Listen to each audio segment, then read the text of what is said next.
আপোনালোকে নাইকিয়া হ'ব। আপোনালোকে যদি মাতৃভাষা বাংলা বুলি লিখাৰ কাৰণে যদি কুণ্ঠাবোধ নকৰে, এটা সময়ত আমিও কিন্তু আপোনালোকক অসমৰ অংগ নহয় বুলি ক'বলৈ কুণ্ঠাবোধ নকৰিম।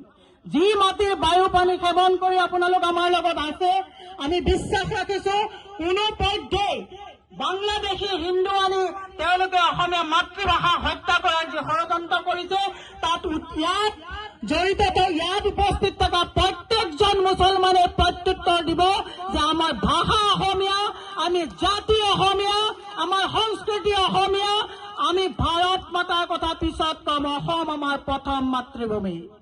ভাৰতে জানিব লাগিব যে অসমীয়া অংগ ক্ষত হলে ভাৰত অংগ ক্ষত হ'ব। অসমীয়া মৰিলে ভাৰতৰ এটা অংগ মৰিব। গতিকে নৰেন্দ্ৰ মোদীক আজি এই অনুষ্ঠানৰ পৰা জনাই দিয়া যাওক যে আমি মুছলমান নহয়, আমি সকলো অসমীয়াই কা বাতিল কৰিম, অন্তিম পৰ্যায়লৈকে কা বাতিল কৰিম।